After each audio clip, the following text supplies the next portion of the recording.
Have you ever had one of those moments where everything changes in half a minute? That happened to me. Someone dumped a full glass of dark red wine right over my head. While I stood there, totally soaked, the person's parents started laughing. Not just a small chuckle, but loud, hard laughter, like it was the funniest thing they had ever seen. The dark red liquid ran down my hair, dripping onto my face, staining my expensive silver dress. 200 of the city's wealthiest people just watched, totally silent. But they missed the main point. The thing that made me smile even as that cold, sweet liquid slid down the back of my neck. I wasn't just some random woman standing at a fancy charity party. I was the only person who could save their dying family business.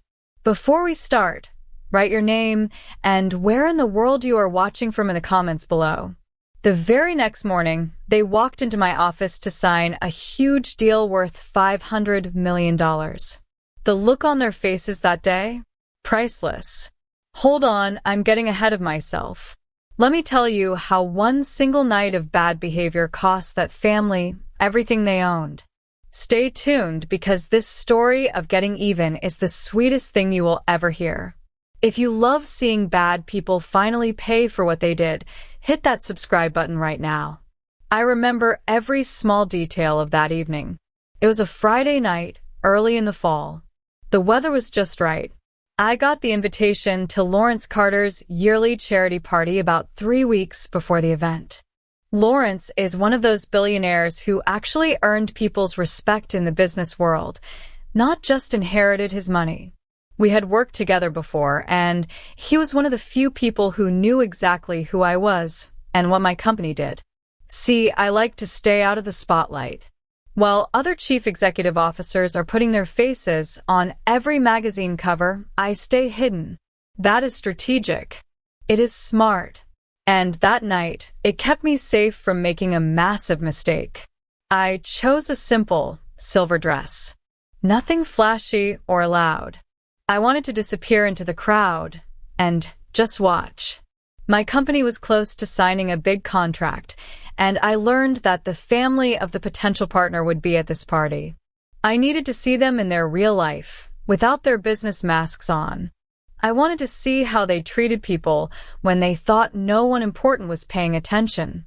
Character is everything to me.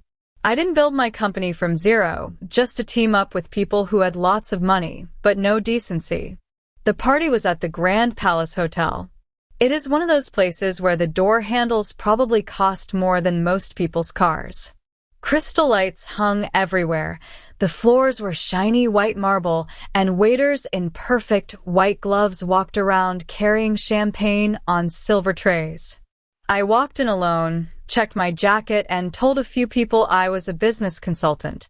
Nobody asked questions. Nobody cared much. In these high circles, if you look like you belong, you belong. That is when I first saw him. His name was Brandon. He looked about 25 years old. He wore an expensive suit that probably cost $15,000 and had a face that just screamed he felt he deserved everything. He was standing with 4 of his friends. They were laughing too hard and drinking too much. They treated the waiters like they were just pieces of furniture. I watched him lift his hand and snap his fingers sharply, calling a waiter over just to ask for another refill. I watched the way the waiter flinched, but kept his face absolutely blank. That small interaction told me everything I needed to know about the kind of people I was dealing with. They saw service staff as less than human. They saw anyone without power as being below them. This confirmed my growing suspicion, and the confirmation bias was strong enough to keep me standing in the corner, watching. The music was a little too loud, classical but upbeat, and the air smelled heavy with money and expensive liquor.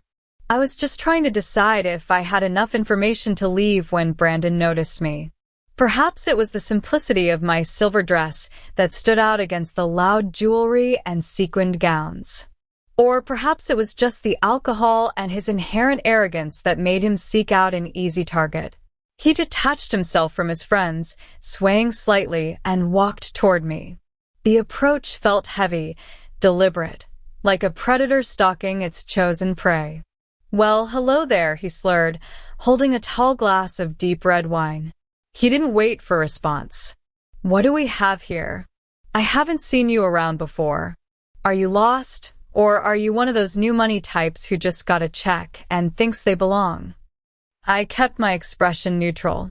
He was trying to provoke a reaction, a blush of embarrassment or a rush of anger. He got neither. "I am a business consultant," I replied calmly, "and I assure you I know exactly where I am." Brandon leaned in, his breath smelling sharply of scotch and expensive grape. He looked me up and down slowly, sneering at the modest cut of my dress. "A consultant, huh?" "Right. "You look like you're trying to see how the other half lives, sweetheart. Getting a taste of real society," he laughed, turning back slightly to ensure his friends could hear his performance. "Maybe taking notes on what wallpaper we use." I had seen enough. My company, Novatech Solutions, and my $500 million deal with Harrison Industries meant nothing if I had to sit across the table from people who lacked basic human respect. I turned my body, intending to walk straight for the cloakroom, but Brandon was faster.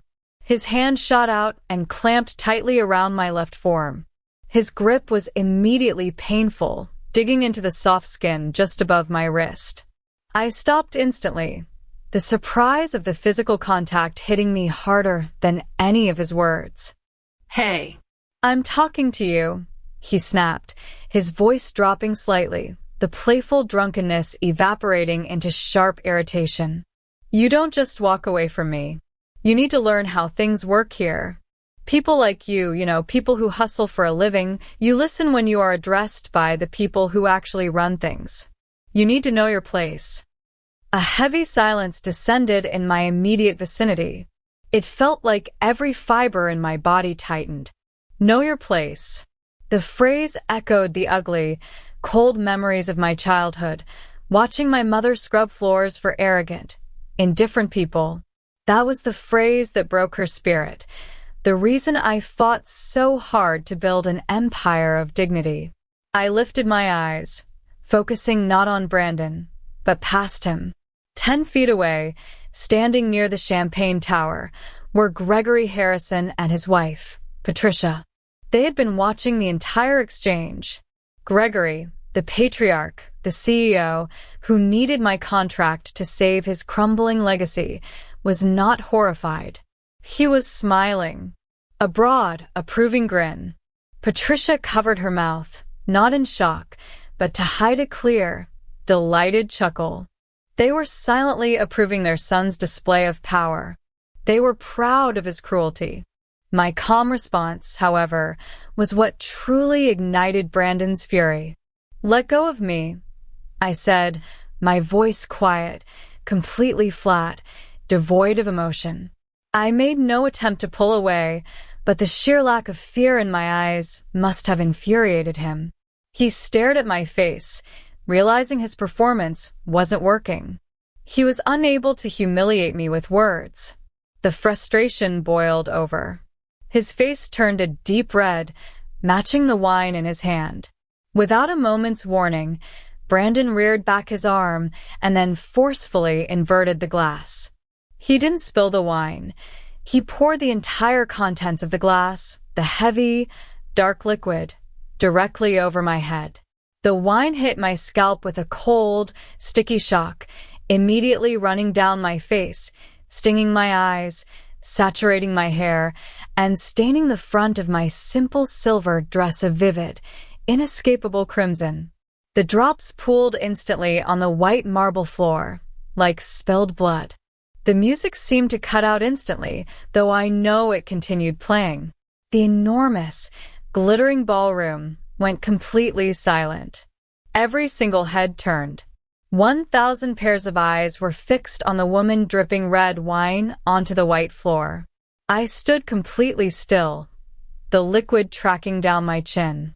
The silence was absolute, heavy, and stunned. Then, the silence was shattered. It started as a loud snicker from Patricia Harrison, quickly escalating into an unrestrained, barking laugh. Gregory joined her, throwing his head back and slapping his son on the shoulder in fierce admiration. The father and mother were high-fiving their son right over my ruined dignity. They found the utter public degradation of another human being hilarious.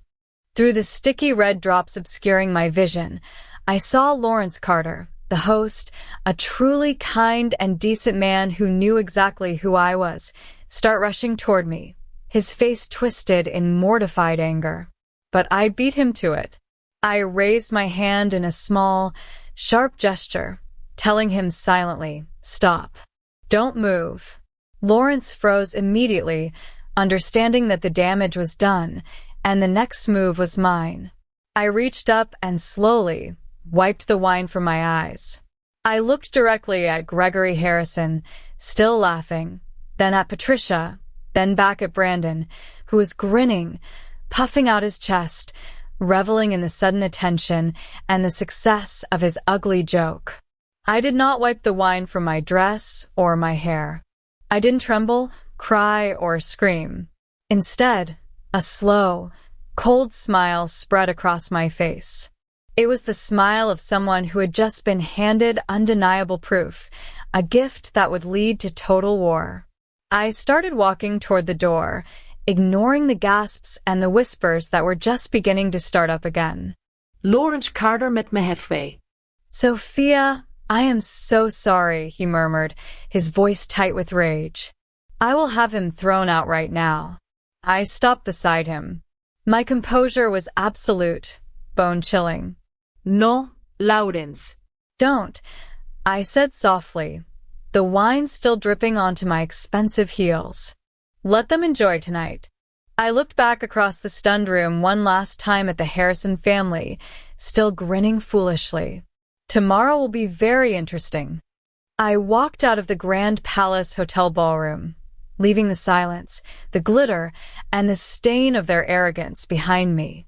The cool air of the early autumn night hit my wine-soaked skin, and I pulled my phone from my small clutch. I didn't call a driver. I called Jenny, my executive assistant. "Jenny," I said, my voice steady, "I need you to reroute all calls and prepare the internal audit files for Harrison Industries.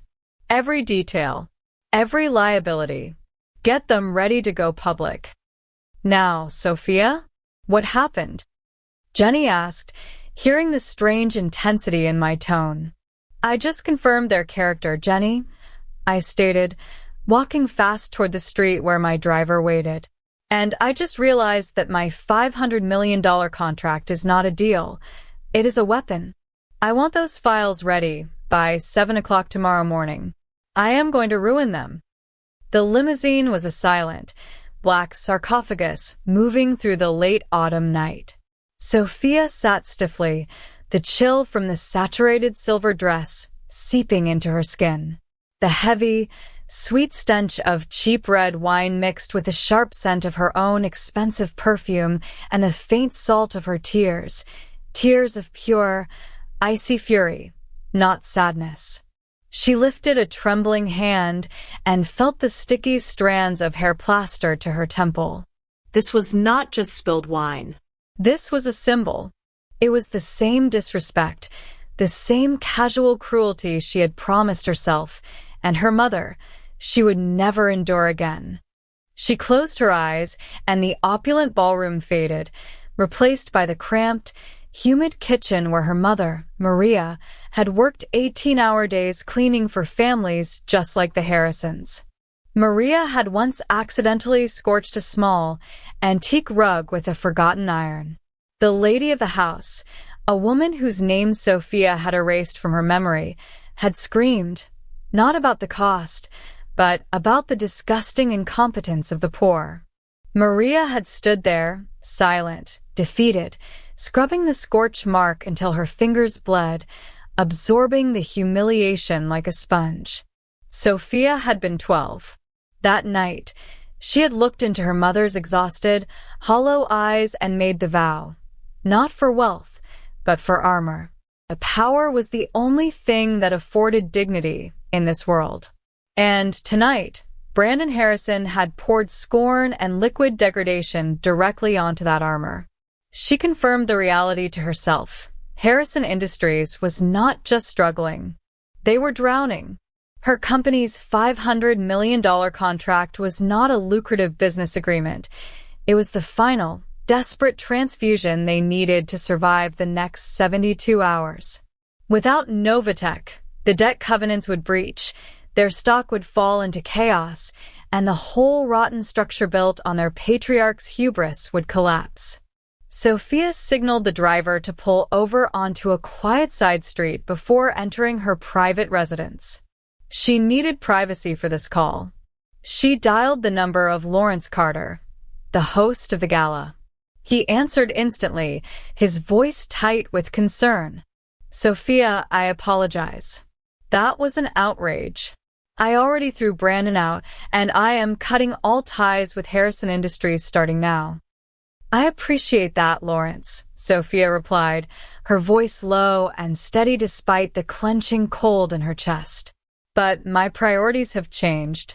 I need two things from you immediately. First, confirm the financials. Is Gregory Harrison truly as close to collapse as the Whisper Network claims?" Lawrence hesitated for only a second. "Closer. They are days away from defaulting on their credit lines. The Novatech deal is life support. If it fails, they are insolvent by next week. They are already liquidating hidden assets. Desperate." "Good," Sophia whispered, the words sounding like ice cracking. "The second thing. You have a comprehensive security network at the Grand Palace. I need the full, high-definition camera feed from the Grand Ballroom, centered on the main bar area, from 9 o'clock until I left. I need it transmitted to my secure server by 7 o'clock this morning. No compression, Lawrence." I need to see the smile on Gregory's face when the wine hit me. Lawrence's voice dropped, recognizing the deadly seriousness of the request. "You want evidence, Sophia." "For what?" "For consequences," she corrected him simply. "Let them enjoy the silence of tonight. By dawn, the silence will become very expensive." "Thank you, Lawrence." She hung up, instructed the driver to continue, and then texted Jenny the 7 o'clock meeting time, reiterating the urgency of the files. Sophia did not sleep. She changed into comfortable silk, ignored the stained dress lying on the bathroom floor, and sat in her living room, staring out at the dark, vast skyline, the empire she had built from scratch. She was calculating. At Novatech Solutions headquarters, the 50-story tower looked impossibly tall and sleek in the dawn light. Jenny arrived at 7 o'clock sharp, her expression grave, her arms laden with binders and a high-security tablet. The executive suite, usually bustling, was silent. The entire floor was hers and Jenny's. They worked side by side in the massive conference room, the rising sun casting harsh shadows across the polished mahogany table. They spent the next hour dissecting the financial ruin of Harrison Industries. The internal audit, meticulously prepared by Jenny overnight, displayed graphs showing a steady, accelerating decline. They reviewed the $500 million they were set to inject. The sheer scale of the amount now seemed grotesque, a final, unearned rescue for people who had proven their moral bankruptcy. The screens glowed green and red, flashing with debt-to-equity ratios and default clauses. It confirmed the cold truth. Harrison Industries was completely and absolutely at Sophia's mercy. At 7:30, a notification chimed on Sophia's personal terminal. The security footage from Lawrence Carter had arrived. Jenny looked up, a question in her eyes. Sophia simply nodded and opened the file. The high-definition video filled the wall-sized screen. The colors of the gala were vivid, the audio crisp. They watched the entire sequence in chilling detail, Brandon swaggering, the moment he grabbed Sophia's arm, her cool attempt to walk away, his drunken, entitled rage building. And then the wine. The arc of the dark liquid, the splash, the sickening wet sound it made on the fine fabric. And then the shot shifted, focusing on Gregory and Patricia Harrison.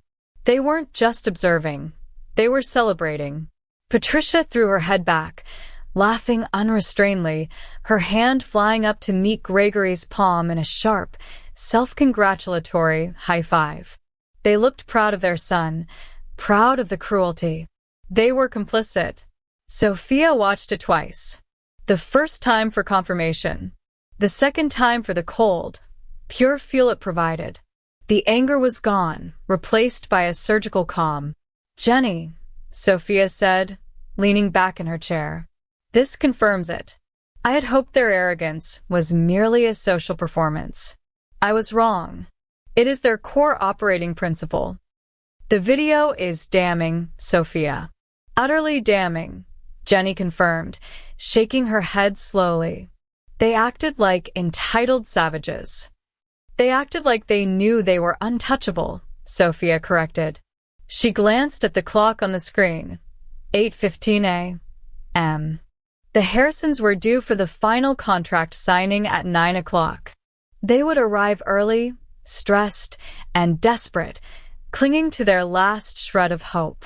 Sophia smiled, the same cold, strategic smile she had used in the ballroom. "The meeting is scheduled for 9 o'clock, Sophia stated, picking up her navy suit jacket. "Reroute the Harrison party. They are to be shown to the smaller, windowless meeting room on the 49th floor. They will be told I am tied up with an urgent operational matter." Jenny waited, anticipating the instruction. "We will meet them precisely at 9:30 a.m., Sophia dictated. "Not a minute before. Let them wait 30 minutes. Let the $500 million hang in the air for them. I want them anxious.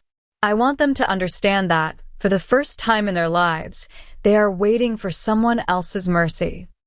The Harrisons, Gregory, Patricia, and Brandon, arrived precisely at 9 o'clock a.m., expecting the ritualistic deference typically afforded to old money negotiating a deal worth $500 million. Instead of the sweeping, panoramic views of the executive suite, they were directed to a sterile, functional meeting room on the 49th floor. There were no windows, just cold, bright white light reflecting off a polished wood table. Gregory Harrison, already sweating slightly inside his exquisitely tailored suit, frowned as the young Novatech liaison politely informed him that the chief executive was dealing with a matter of urgent operational concern. "Urgent operational concern?" Gregory scoffed, removing his jacket and tossing it over a chair. "Tell them this deal is urgent. This is a $500 million signing. We do not wait." Brandon, still carrying the faint scent of stale alcohol from the night before, paced impatiently. "Seriously? We drove all the way downtown for this? Just tell the person in charge to get down here, Dad."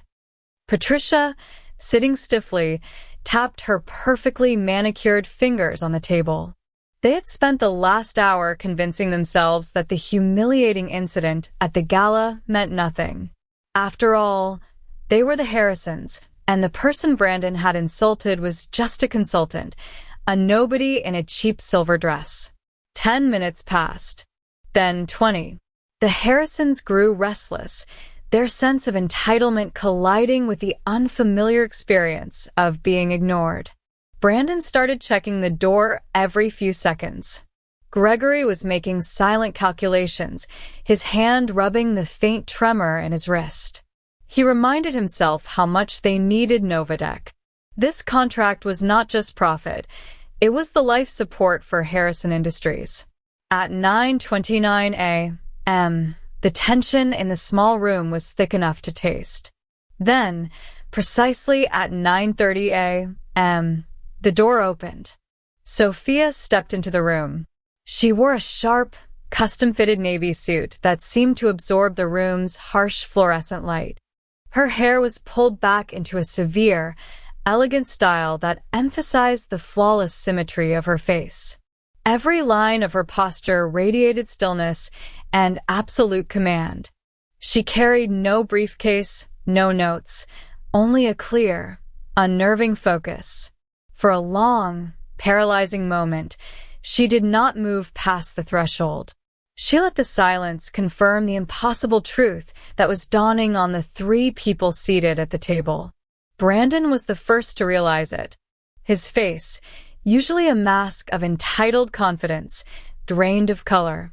His jaw went slack, and his eyes darted from her impeccably tailored suit to the memory of the cheap silver dress, from the cold, powerful composure before him to the image of the red wine streaming down her face. It was the same woman, but she was not the same person. Patricia's initial reaction was a slow, contemptuous smirk, ready to mock the consultant who dared to enter the CEO's meeting unannounced. But as the full realization hit, as she matched the distinctive sharpness of the eyes, the precise curve of the nose, the smirk vanished, replaced by a deep, visceral fear that settled like ice in her stomach. She gasped a small, choked sound. Gregory's horror was the most profound. He stood up on reflex, knocking his chair back with a loud clatter. His mind, usually sharp and strategic, seized up completely. $500 million. Their legacy, their family name, all held in the hands of the woman they had laughed at only hours earlier. Sophia walked slowly toward the table, her gaze fixed on Gregory. She did not introduce herself. She did not need to. She took the seat at the head of the table, folding her hands neatly before her. The gesture was a coronation, marking her as the undisputed authority. Gregory forced a hideous, fumbling smile onto his face, attempting a denial that was futile the moment it left his lips. I apologize, he stammered, pulling at his collar. Goodness. We had absolutely no idea. No idea at all. This is a terrible misunderstanding, madam. If we had known who you were, if we had known your position at Novatech, I promise you, things would have been different last night. Sophia remained silent, watching his desperation with the detachment of a scientist observing an insect struggling in a jar. It was Brandon, my son, Gregory continued, desperately throwing his heir under the bus. He was clearly intoxicated. Boys will be boys, but that does not excuse the behavior, of course. Please, accept our deepest apologies.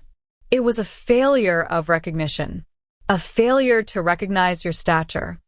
Brandon looked away, unable to meet the cold fury in his father's eyes, or the terrifying indifference in Sophia's. Sophia finally spoke, her voice measured and quiet, stripping away the pretense of the 49th floor and taking them back to the ballroom. So, Mr. Harrison, she said, her tone devoid of emotion. If I understand you correctly, the insult, the humiliation, and the open mockery were acceptable when I was merely a consultant in a silver dress. But they become a terrible misunderstanding only because I happen to be the chief executive officer of Novatech Solutions, the sole person standing between your company and absolute ruin. Gregory's mouth opened and closed soundlessly. He realized his words had not salvaged the situation. They had confirmed her deepest suspicions about his family's character. The wine, Patricia whispered, her voice laced with sudden, intense resentment. All this fuss over spilled wine. Sophia turned her clear, steady gaze to Patricia. The wine, Mrs. Harrison, Sophia replied, her voice still quiet, was the physical manifestation of your family's belief that dignity and respect are commodities. Something that must be earned with wealth, rather than given as a basic human right. You found it funny. You cheered for it. She paused, letting the full weight of the memory crush their confidence. Please, follow me to the conference room on the executive floor, Sophia instructed, rising with the same slow, deliberate movement as when she entered. The operational concern has been resolved. We have the data we need. We can proceed with the cancellation."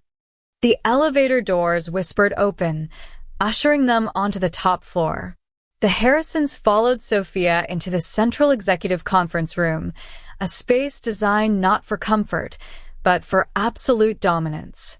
The room was cantilevered high above the city, its three walls made entirely of seamless, low-iron glass, offering a dizzying 360-degree view of the metropolis.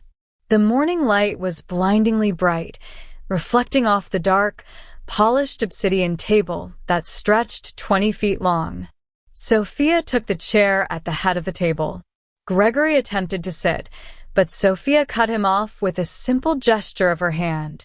"Before we review anything, Mr. Harrison, please understand that your apologies earlier were noted," Sophia said, her voice echoing slightly in the vast space. "But they are irrelevant. They were not offered out of remorse for cruelty, but out of fear of consequence. They were strategic." Gregory opened his mouth to protest, but Sophia lifted a finger, silencing him instantly. The 25-year-old Brandon shuffled his feet, crossing his arms in defiance, refusing to look at her. Sophia tapped a small, metallic control panel embedded in the table. Immediately, the entire eastern glass wall darkened and transformed into a massive, seamless display screen. The colors shifted to cold blues and sterile whites, displaying complex financial metrics. "Let's look at the financial health of Harrison Industries," Sophia stated, her tone purely analytical, as if discussing raw material costs. The screen filled with data, debt-to-equity ratios, burn rates, and projected insolvency dates. Gregory looked physically ill as he watched the exact, damaging figures scroll by, displayed with Novateca's signature precision. The numbers confirmed every rumor he had been desperately trying to suppress for the past 6 months. In short, Sophia summarized, pointing to a stark red line on a projected cash flow chart, you have zero liquid capital. Your liabilities are currently exceeding $500 million, due in the next 90 days.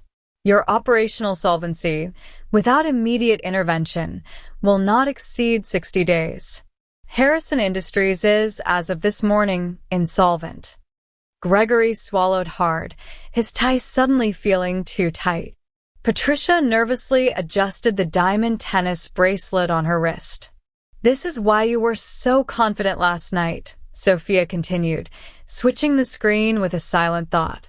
"You believed your wealth insulated you from the consequences of your character.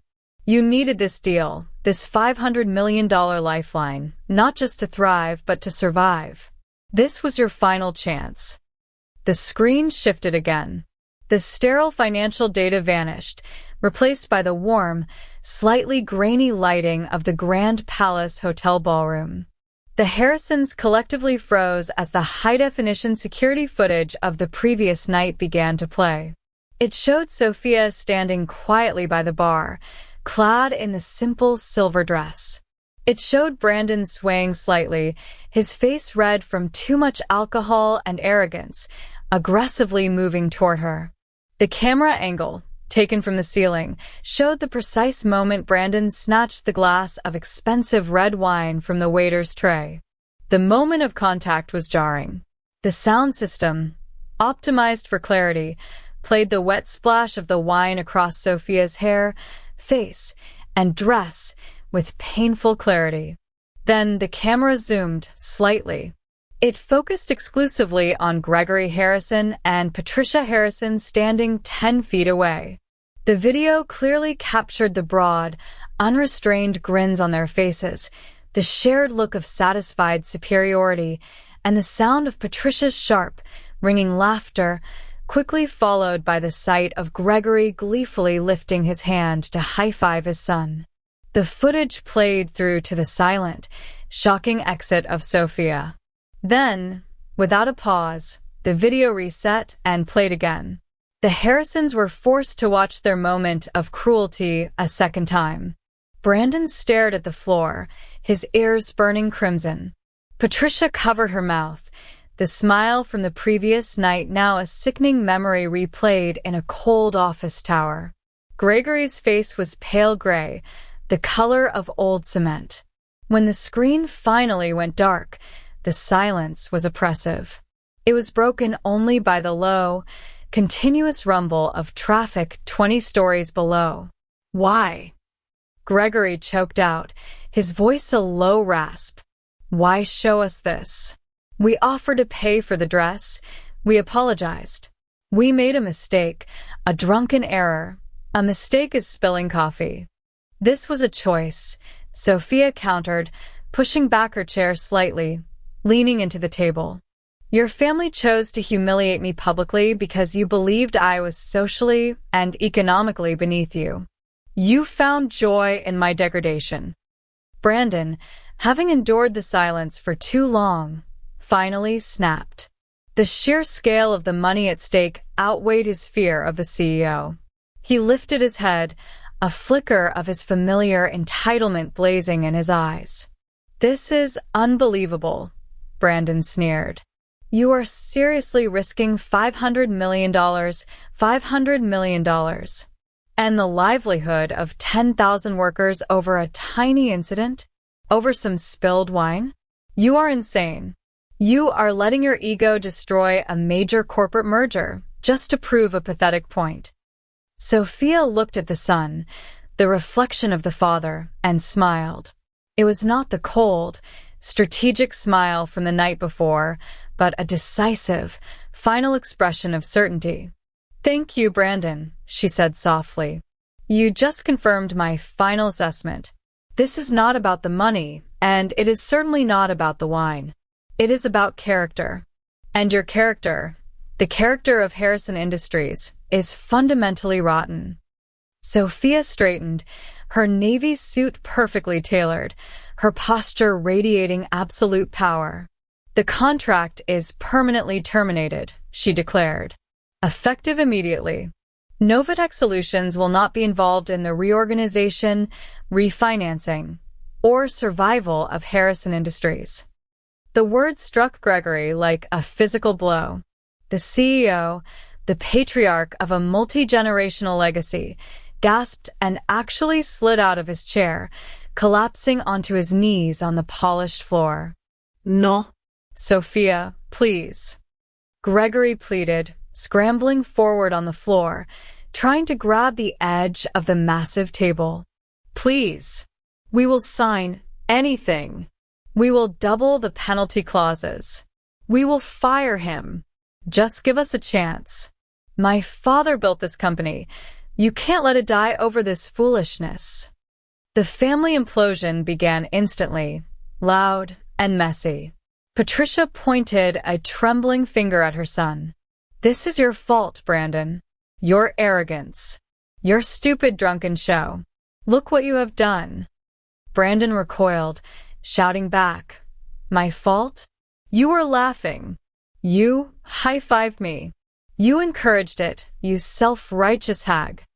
Gregory was weeping now, looking up at Sophia from his position on the floor, his pride completely shattered. Think of the shareholders. Think of the jobs. This is an overreaction, Madam CEO, an absurd overreaction. Sophia watched the chaos for several long moments. There was no victory in her expression, only a profound disappointment that the integrity she sought in a partner did not exist. She reached beneath the table and pressed the intercom button. Security, this is Sophia, she announced, her voice calm and authoritative. I need 2 guards sent immediately to the executive conference floor. We have 3 unscheduled guests who need to be escorted out of the building. Please ensure they are taken through the main lobby, directly past the reception desk. I want them to exit the building immediately where everyone can see. She did not look down at Gregory, who was now desperately clutching her ankle. She spoke directly to the guards who would soon arrive. And security, Sophia added, her voice dropping to a final, cold register. Make sure you keep the noise down. The meeting is over. The line went dead, leaving an unnatural, Heavy silence broken only by the whimpering of Patricia Harrison. Two massive, dark-suited security guards appeared swiftly, moving with quiet efficiency into the expensive room. They did not speak. They simply assessed the situation. The broken glass, the sobbing man clutching Sophia's ankle, the red-faced couple standing stiffly by the door. Gregory Harrison was still crying, his expensive suit rumpled and sweat-soaked. "Please, miss, please," he choked, grasping uselessly at Sophia's shoe. Sophia looked down at him with genuine indifference. She did not need to issue the instruction again. The guards immediately took hold of Gregory, peeling him away from the CEO's leg. He struggled weakly, the reality of his failure finally hitting him not as a financial report, but as two firm hands dragging him toward the door. Patricia gasped, suddenly finding her voice. "You cannot do this. We are Harrison Industries." She screamed, the sound sharp and undignified in the silent, glass-walled office. The guards ignored her completely. Brandon, having regained a degree of belligerence, straightened his tie and pointed a trembling finger at Sophia. "You're going to regret this. You think this company is too big to fail? We will sue you until you have nothing." Sophia did not move from behind the polished desk. "You may try," she said, her voice clear. "But first, you have to find a lawyer who will accept payment in bankrupt stock. Now, enjoy your walk through the lobby." The guards moved the trio with practiced speed, marching them down the long hallway toward the elevator banks. The door slid closed, silencing the final, desperate curses of Patricia Harrison. Sophia turned to her windows, looking out over the sprawling city, a picture of calm focus. But below, in the global markets and media headquarters, the seismic waves of her decision had already begun. The news broke instantly, spreading faster than wildfire. It wasn't just that the Novatech deal had collapsed. It was the specific, public nature of the Harrison family's expulsion from the CEO's office. Whispers turned to screams on trading floors across the world. Within the first 40 minutes of the market opening, Harrison Industries stock began a catastrophic freefall. Jenny, Sophia's assistant, walked quietly into the office 20 minutes after the Harrisons' departure, projecting the real-time stock ticker onto the wall where moments before the family's cruelty had been displayed. The red line dropped vertically, relentlessly. "Current drop is 42%, Jenny reported, her voice steady. "The financial blogs are citing unresolvable structural issues and abrupt dissolution of the Novatech partnership. They still don't know the reason, but the panic is real." Sophia watched the screen, seeing the destruction of a 70-year legacy play out in seconds. "Give it time. Trust is the key," she murmured. Before the first hour was over, the stock hit a terrifying 65% loss. The exchange immediately halted trading, deeming the movement unstable and chaotic. Harrison Industries, once a beacon of stability, was now a dead stick in the churning waters of global finance. But the financial reckoning was only half the story. A few hours later, the social fallout began. Lawrence Carter, true to his silent promise, had ensured the most damaging evidence was in the hands of the right journalists. The security footage from the Grand Palace Hotel Gala was leaked, perfectly edited and timed. The video, which went immediately viral, showed Brandon Harrison, drunk and entitled, pouring a full glass of expensive red wine over the head of a quietly dignified woman in a silver dress. It showed Gregory and Patricia Harrison laughing, high-fiving their son for the brutal act of humiliation. The internet, ravenous for corporate drama, immediately crowned the Harrisons the villains of the year. Then came the identity reveal. Major financial news networks simultaneously published a side-by-side comparison. On the left, the soaked woman from the gala. On the right, the polished, unsmiling photo of Sophia, the secretive chief executive officer of Novatech Solutions. The captions were uniform and devastating. The consultant was the CEO. The world recoiled. The realization hit the corporate elite with a chilling force. The Harrisons had not just insulted an anonymous person. They had poured red wine over the $800 million deal that represented their company's entire future. They had thrown away their legacy for a minute of cruel laughter. The shame was immediate and absolute. The board of Harrison Industries called an emergency meeting, but it was too late. Gregory Harrison's inability to manage his family, coupled with the obscene public display of arrogance, was viewed as a critical leadership failure. Shareholders demanded answers, and the stock market was clear. Trust was gone. Over the next 30 days, the dominoes fell one by one. Major suppliers and secondary partners, worried about reputational risk and the obvious lack of integrity demonstrated by the leadership, began terminating their contracts with Harrison Industries. A vital defense contract, worth nearly $50 million, was pulled just 10 days after the stock crash, the official statement citing unacceptable ethical discrepancies within the executive culture. Another contract followed, and then another. Harrison Industries bled cash and confidence, sinking further into the mire. Exactly 25 days after the incident, Harrison Industries filed for Chapter 11 bankruptcy protection. The venerable name, built over 3 generations, was reduced to a public spectacle of failure and greed. While the Harrisons were dealing with court-appointed restructuring specialists, Sophia was leveraging her newfound public profile. Her display of strength and commitment to corporate dignity resonated globally. 3 weeks after the collapse, Sophia closed a massive new deal.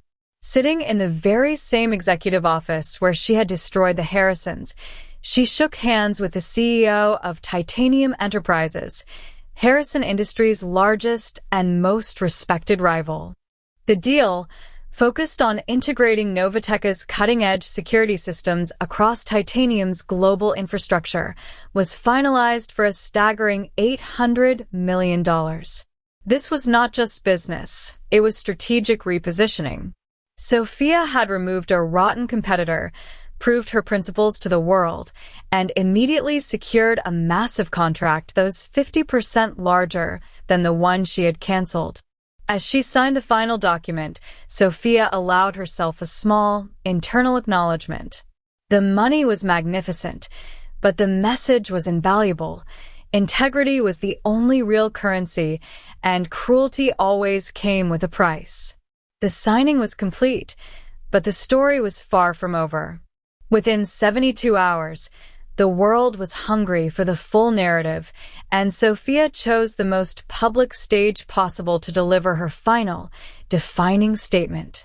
She sat for a televised interview, broadcast across every major business network, her demeanor calm, measured, and infinitely more dangerous than any outburst of anger. The interviewer, a respected veteran known for challenging corporate titans, asked the question everyone was thinking. Ms. Sophia, you sacrificed a deal worth $500 million, a massive contract, over what many are calling a social dispute, a glass of spilled wine. Can you explain that decision to our viewers? Sophia leaned forward slightly, her gaze locking directly into the camera lens.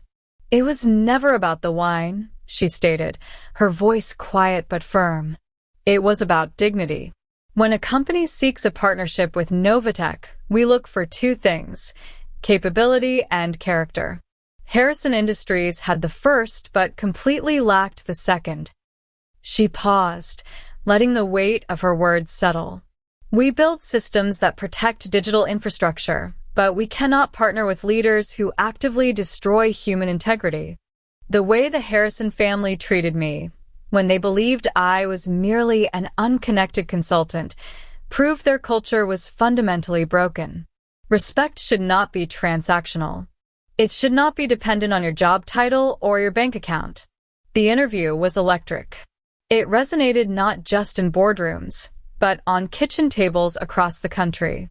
Sophia's declaration that character was a core business asset and that basic human decency was worth more than $500 million became an instant cultural touchstone. Novatech Solutions stock value tripled almost instantly as investors backed the strong, principled leadership. Meanwhile, the Harrison family watched their lives crumble. Gregory's public pleading and subsequent firing from the company he once ruled were swift and brutal. Within 3 months, Harrison Industries was liquidated, confirming every dismal projection Sophia had reviewed.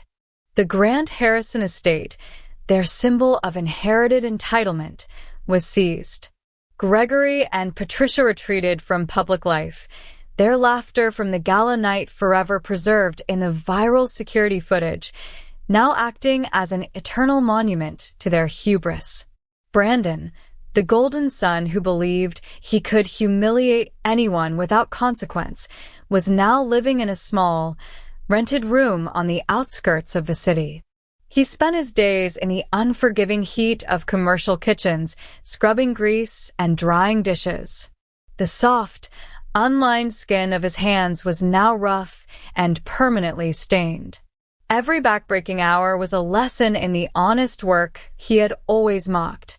It was nearly 6 months after the scandal that Brandon managed to track Sophia down.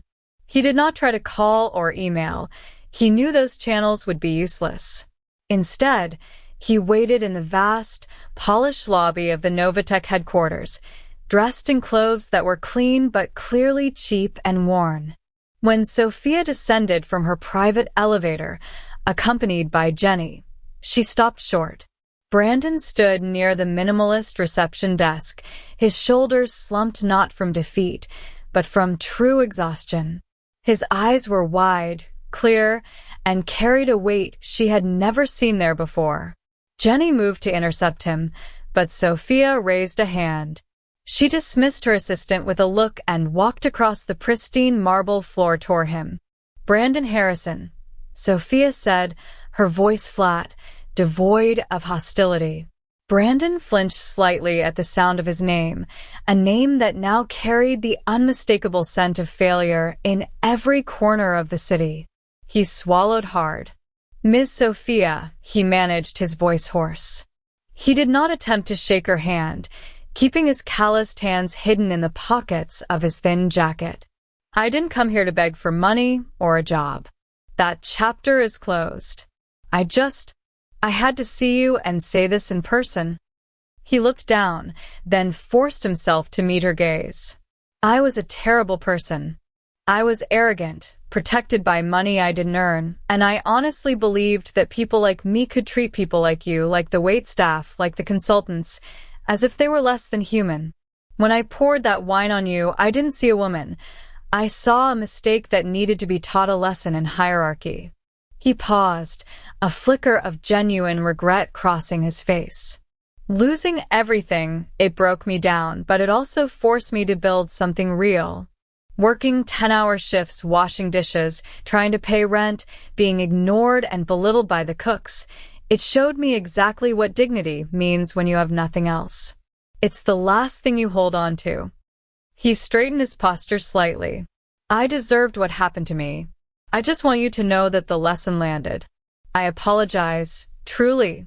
Not for the consequences, but for the cruelty." Sophia listened to every word, her expression unmoving. She recognized the sincerity in his eyes. This was not the entitled boy from the gala. This was a man who had faced the cold reality of life without a safety net. "I hear you, Brandon," Sophia finally replied, "and I accept your apology." He sagged with relief, a sharp inhalation escaping his lips. "Thank you, Ms. Sophia. That means more than you know. But understand this," she continued, her tone hardening just slightly. "My forgiveness is separate from your consequences. The anger I felt that night, the urge to strike back, that left me the moment I pressed the cancel button on the contract. It was done. But the downfall of Harrison Industries, your loss of everything, was not my action. It was the direct result of the choices you and your parents made long before that gala. You demonstrated who you were, and the market responded." She looked at him, not with pity, but with firm respect for the difficult path he was now walking. "You learned the meaning of dignity by having it stripped away, Brandon. That is a brutal education, but it is one you needed. Keep that lesson. It is the most valuable thing you own now." She gave him a curt nod. The conversation was over. As Sophia turned and walked toward her waiting security team, she allowed herself a moment of quiet reflection. The revenge had been sweet, sharp, and strategically perfect. But it was never about the $500 million, and certainly not about the spilled wine.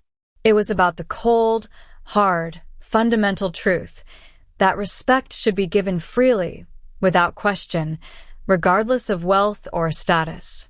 Her entire life, built from the bottom up, was a testament to that principle. She had achieved power not to humiliate others, but to ensure that neither she nor anyone in her orbit would ever again be treated as less than. She had simply used her power to enforce the fundamental law of human decency. Now, we want to know your opinion. From 0 to 10, what score does this story deserve?